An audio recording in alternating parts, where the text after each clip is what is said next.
Hello, I'm doing a comparison review. Well, not really a review, but just mainly an initial comparison between Miller Multimatic Passport Plus and a Miller Multimatic 200.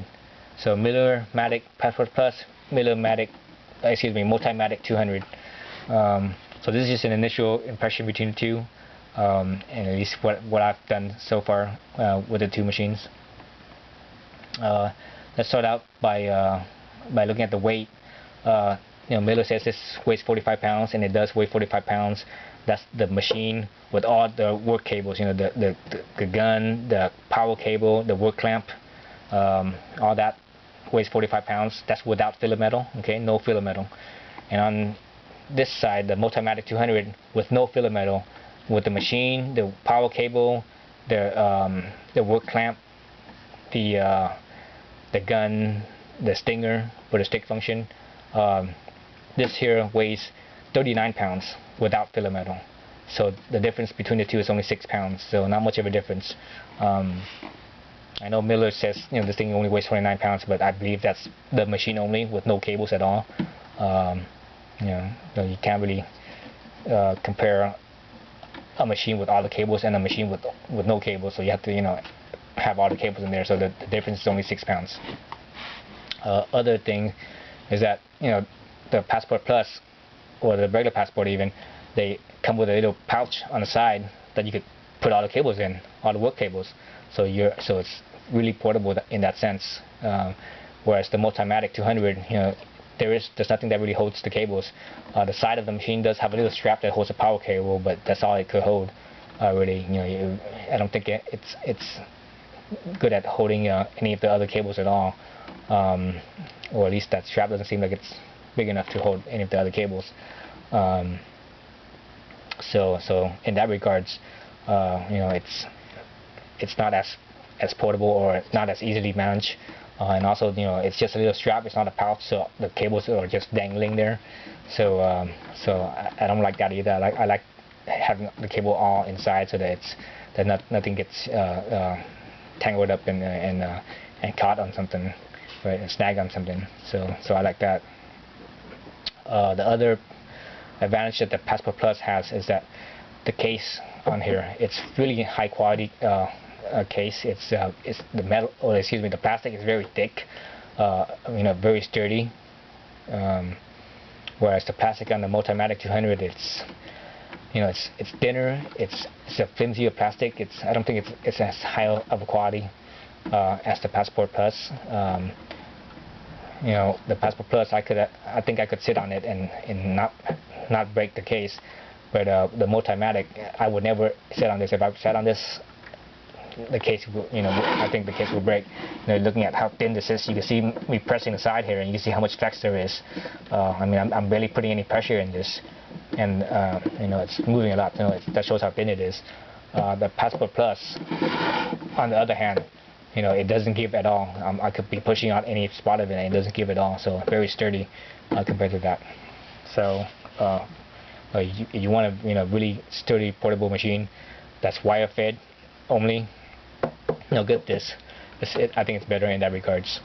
The only advantage that the Multimatic has is that it has a stick and TIG function. So if you do need stick or TIG, then obviously get the Multimatic 200. As far as the welding arc goes between these two, they're almost the same. It's like you could barely tell the difference between the welding arc at all. Both welds really smooth. On the wire feed function, real smooth. The Multimatic, I haven't used the TIG function yet, so I'm not sure how that goes. But the stick function, it welds pretty well too. It's really smooth with the 6013, really smooth with the 7018. Both of those rods, gorgeous beads. The 6011 was where I had issues. I had a hard time maintaining an arc. The arc kept on wanting to go out, but at that time that I was testing it, I was using the auto set function, and I didn't put it on manual weld. Maybe I should have done that, but I didn't quite have time. I was sort of pressed for time, So you know, in another day or so, I'll try that out, and I'll give you guys an update. Probably a little comment below on the little comment section. I will update you guys on that. But yeah, this is a great machine in that regards. The other difference between these two is the MIG gun.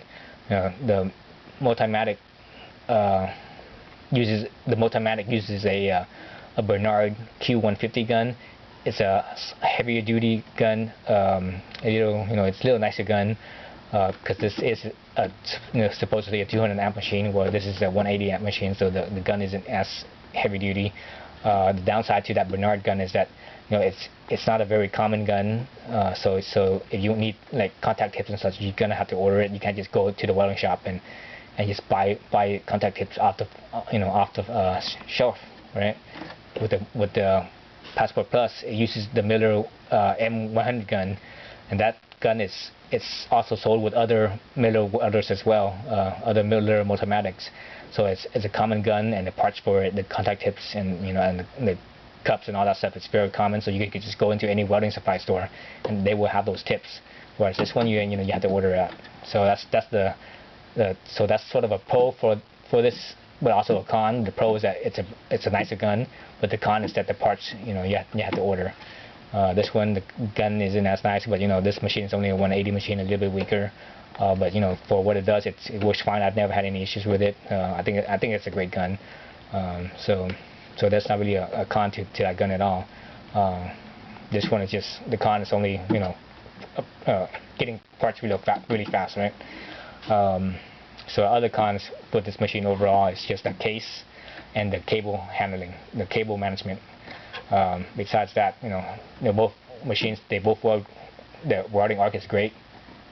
And that's about it. That's my initial comparison. Thank you.